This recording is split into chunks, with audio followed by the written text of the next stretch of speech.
ఇటు హైదరాబాద్ అవుట్స్కట్స్ లో ఒక కార్యక్రమం చేశారు.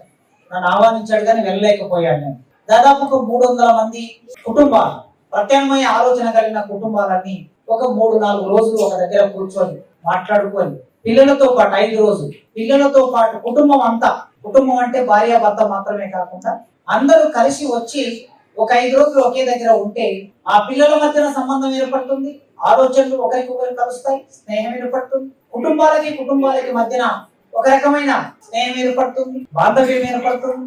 ఇలాంటి ఒక ప్రయత్నం నిరంతరం జరగాల్సిన అవసరం అయితే ఈ రోజుల్లో ఎక్కువగా ఉన్నది. ఒంటరిగా ఉండటం వలన ప్రేమ పెళ్లిళ్ళు చేసుకుంటాం, ప్రత్యేకమైన ఆలోచనలు కలిగి ఉంటాం, సమాజం మారాలనుకుంటాం, ఈ దేశంలో సోషలిజం రావాలనుకుంటున్నాం, పద్ధతుల్లో ఆచరణలో నిమగ్నమై ఉన్నాం.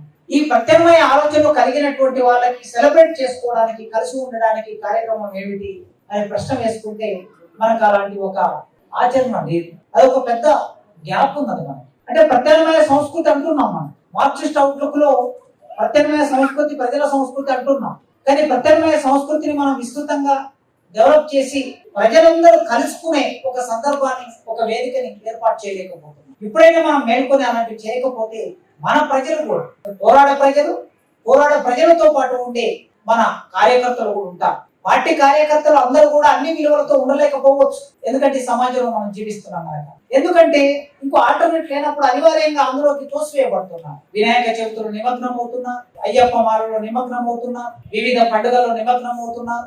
ఎందుకు అంటే అది సెలబ్రేట్, నిజంగా దాని మీద భక్తి ఉందా లేదా అని పక్కన పెడితే సెలబ్రేట్ చేసుకోవడానికి ఒక సందర్భంగా ఉంటుంది, మనుషులందరూ కలవడానికి ఒక సందర్భంగా ఉంటుంది, కుటుంబాలు, బంధువులు, ఫ్రెండ్స్ కలవడానికి ఒక సందర్భంగా ఉంటుంది. మనం చూసాం, మన సంక్రాంతి పండుగ వచ్చిందంటే మొత్తం హైదరాబాద్ అంతా ఖాళీ అయిపోయింది. దాదాపు 30 లక్షలు వెళ్ళారు హైదరాబాద్ నుంచి బయటకని లెక్కలు చెప్పారు. దసరా పండుగకి మనం తెలంగాణలో అదే చూస్తూ ఉంటాం. ఇలాంటి ఒక ఆచరణ ఎన్ని రోజులు కొనసాగుతూ ఉన్నది, అందరూ నిమగ్నం అవుతూ ఉన్నారు. అందుకే ఈ ఆల్టర్నేటివ్స్ ను డెవలప్ చేయడానికి మనం ఆచరణలోకి వెళ్ళకపోతే విస్తృతంగా వేదికల్ని, ఇలాంటి ఇప్పుడు కులపరమైన సమూహాలు జరుగుతున్నాయి. మొన్న ఒకరు పిలిచారు, నేను చెప్పాను ఇది ఏమిటి, సరే కులపరమైన గ్యాదరింగ్స్ ఒక స్థాయిలో అవసరం అవుతాయి. ఎందుకు అవసరం అయితే తమ హక్కులు కోల్పోయినప్పుడు ఆ హక్కులను సాధించుకోవడానికి ఒక పోరాటం, ఒక నిర్మాణం, ఒక పోరాటం, ఒక లక్ష్యం వంటి వెళ్ళడానికి ఓకే, ఇది బాగుంది. కానీ ఈ కులపరమైన గ్యాదరింగ్స్ చివరికి దేనికి దారితీస్తాయి అని చూసినప్పుడు నేను రాలేను, నాకు పరిమితి ఉంటుంది. అక్కడికి వచ్చి నేను ఏం చెప్పాలి, ఈ కులం గొప్పది, అది ఇది అని చెప్పాలి. ఈ చెప్పే పరిస్థితి, ఈ కులం గొప్పదని ఎప్పుడు చెప్పాలి, పోరాటం కోసం చెప్పాలి.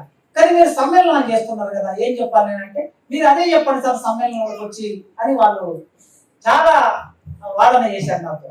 ఇప్పుడు కులాల పరంగా సమ్మేళనాలు జరుగుతూ ఉన్నాయి, వనభోజనాల పేరు మీద. మరి ఇట్లా జరుగుతూ పోతే మనం అనుకుంటున్న ఆలోచన విధానానికి వేదిక లేకపోతే ఎట్లా ఈ భావజాలాన్ని తీసుకెళ్ళడానికి? కనుక వాళ్ళ ప్రేమ పెళ్లిల సంఖ్య చాలా పెరిగింది. వినయ్ కుమార్ గారు చేసుకున్న రోజుల్లో, లేకపోతే రామలన చేసుకున్న రోజుల్లో చాలా తక్కువ ఉండొచ్చు. ఎందుకంటే కమ్యూనిస్టు పార్టీ ఆ ప్రభావం వాటిలో చేసుకున్న వాళ్ళే కనిపిస్తారు. బయట కూడా హేతువాద ఉద్యమంలో ఉన్న వాళ్ళు కూడా కొంత చేసుకొని ఉండవచ్చు. చదువుకుంటున్న చోట మనుషులు కలిసి, ఉద్యోగాలు చేస్తున్న చోట మనుషులు కలిసి పెళ్లి చేసుకుంటున్నారు. అది మన వరకు రాకపోవచ్చు. ఆర్థిక పరమైనటువంటి వెసులుబాటు ఉన్నటువంటి చోట కొంత అంగీకారం ఉంటుంది, కానీ అక్కడ కూడా గణీభవించినటువంటి కుల వ్యవస్థ వాళ్ళ మీద వ్యక్తం అవుతూ ఉన్నది. ఆ సందర్భాల్లో కూడా అమ్మాయిలను చంపినది, అబ్బాయిలను చంపిన సంఘటనలు కనిపిస్తాయి. అంటే వీటన్నిటికీ కారణం ఏమిటి అని మనం చూసినప్పుడు ఈ వ్యవస్థలో ఒక మతము, ఈ వ్యవస్థలో నిర్మాణమైనటువంటి నమ్మకాలు, విశ్వాసాలు, ఆచరణ పద్ధతులు ఏవైతే ఉన్నాయో ఆ పద్ధతులు మనిషిని నిర్మాణం చేసుకున్న దాని నుంచి బయటికి రావడం. అందుకే దాన్ని బద్దలు కొట్టవలసిన అవసరం ఉన్నది. అది కల్చరల్ లెవెల్లో జరగాల్సిన పోరాటం ఇదంతా. అయితే నేను కల్చరల్ లెవెల్లో జరగాల్సిన పోరాటం అంటున్నానంటే సాంస్కృతిక పోరాటం, ఆర్థిక పోరాటానికి, రాజకీయ పోరాటానికి భిన్నంగా ఉంటుంది, వేరుగా ఉంటుంది, విడిగా ఉంటుంది అని అర్థం చేసుకోవాలి. ఇది ఆర్థిక రాజకీయ పోరాటంలో భాగంగా ఉంటుంది సాంస్కృతిక పోరాటం. కానీ సాంస్కృతిక పోరాటానికి ఉండే వెసులుబాటు ఏమిటంటే ఇది చాలా వేగంగా ప్రభావం చేయగలుగుతుంది. ఆర్థిక పోరాటం కన్నా, రాజకీయ పోరాటం కన్నా చాలా వేగంగా మనుషుల్ని సమీకృతం చేస్తుంది, ప్రభావితం చేస్తుంది. అందుకే ఒక ఆల్టర్నేటివ్ కల్చర్ ను మనం తీసుకెళ్ళడానికి, ముఖ్యంగా ఈ రోజు కమ్యూనిస్టు పార్టీ పుట్టి 100 ఏళ్ళు అయింది.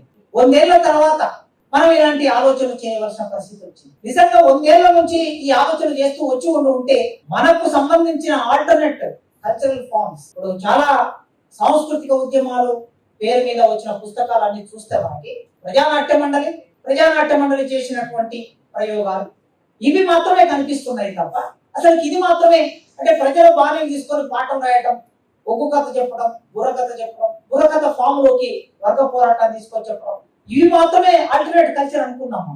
కల్చర్ అంటే అది మాత్రమే కాదు కదా, మనిషి జీవితం, వాట్ ఇస్ కల్చర్?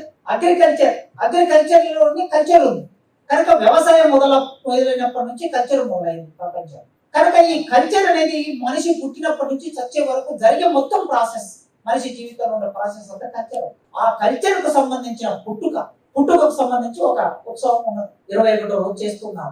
దానికి మన వైపు ఏం ప్రాసెస్ ఉంది అని ప్రశ్న వేసుకుంటే నేనైతే 30 ఏళ్ళు చూస్తున్నా, మరి నాకు ఎక్కడ ఆల్టర్నేట్ ప్రాసెస్ అందులో కనిపించదు. 21వ రోజు చేసుకోవాలనేది ఒక పద్ధతి కొనసాగుతుంది. మనం ఏమనుకున్నా అంటే 21వ రోజు ఏమిటి, ఇదేది ప్రత్యేకత?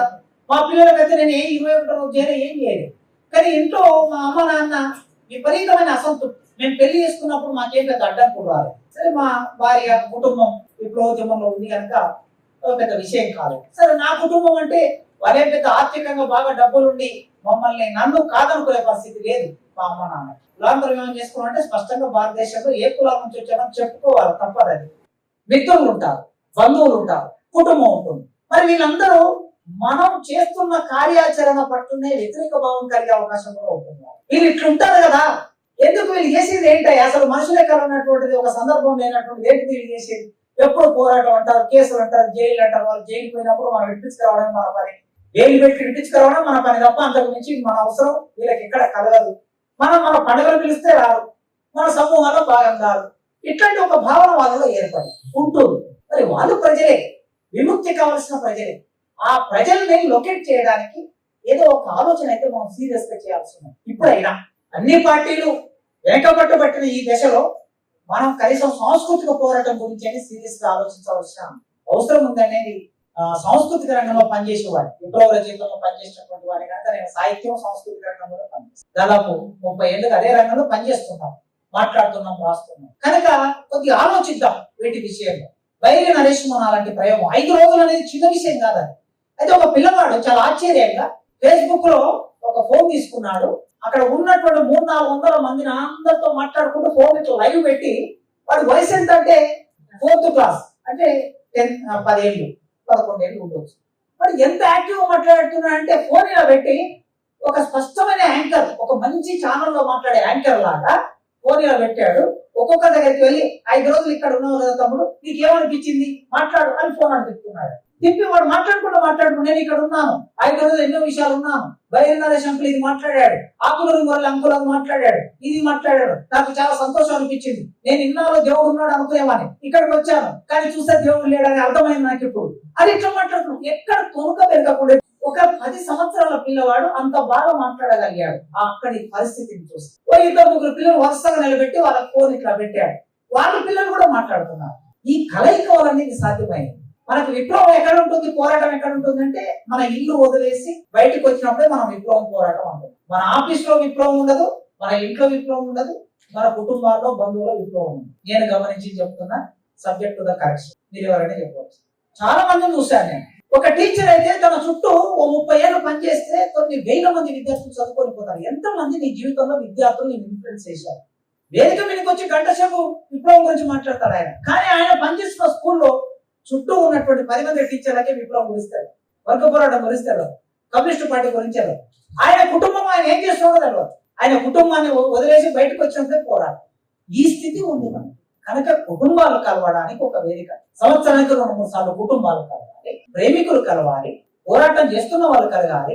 ఈ కలవాల్సినటువంటి అవసరాన్ని మనం ఏ రూపంలో తీసుకొస్తామనేది మనం సీరియస్ గా ఆలోచించాలి. అయితే ఇది ప్రేమికుల మీద దాడులు, ఈ చంపడాలు ఇవన్నీ కూడా ఎందుకు వస్తున్నాయి? గ్రామాల్లో చాలా పెళ్లిలు జరిగాయి. మా ఊళ్ళో నేను 10 ఏళ్ళు వయసు ఉన్నప్పుడే మా మాదిలో ఆమె ఒక గౌండ్ల ఆయనను ప్రేమించింది. వాళ్ళిద్దరు కలిసి ఉన్నారు. ఎవ్వరు ఏమనలే మా ఊళ్ళో.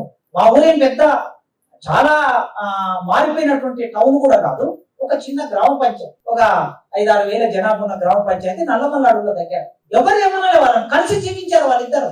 ఆయన ఆ ఇంట్లో నుంచి, గౌండ్ల ఇంట్లో నుంచి వచ్చి మా మాదిగ వాడల్లోనే ఈమె ఇంట్లోనే ఉన్నాడు. పిల్లలు కూడా పుట్టారు. సరే కొన్నాళ్ళ తర్వాత అనారోగ్యంతో చనిపోయారు ఇద్దరు భార్య భర్త.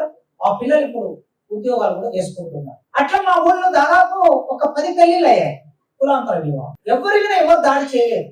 మరి ఈ మధ్య కాలంలో ఎందుకు పెరిగింది అంటే దేశంలో ఏర్పడినటువంటి రాజకీయ వాతావరణం వల్ల ఇది కలిగింది. ఎప్పుడైనా సరే ఇది రాజకీయ వాతావరణంలో భాగంగా ఉంటుందనేది చూడాలి. ఈ రాజకీయ వాతావరణం అనేది సమాజాన్ని ఘనీభవించే స్థితికి తీసుకొస్తుంది. ఎప్పుడైనా సమాజం ద్రవీభవ స్థితిలోకి వెళ్ళాలి, ఘనీభవించింది ద్రవస్థితిలోకి వెళ్ళాలి, ద్రవస్థితి వెళ్ళకపోగా ఘనీభవ స్థితిలోకి వెళ్తుంది. ఈ ఘనీభవించడం అనేది కులం ఘనీభవిస్తుంది, మతం ఘనీభవిస్తుంది. అందువలన అది ఏ రూపంలో వ్యక్తమవుతున్నది? టీవీలలో వస్తుంది, సినిమాల్లో వస్తుంది, సెల్ ఫోన్ లో వస్తుంది. ఉత్తర భారతదేశంలో అక్కడక్కడ ఒక మనిషిని పట్టుకొని కొట్టి చంపుతున్నారు కదా, మనందరికీ కనిపించే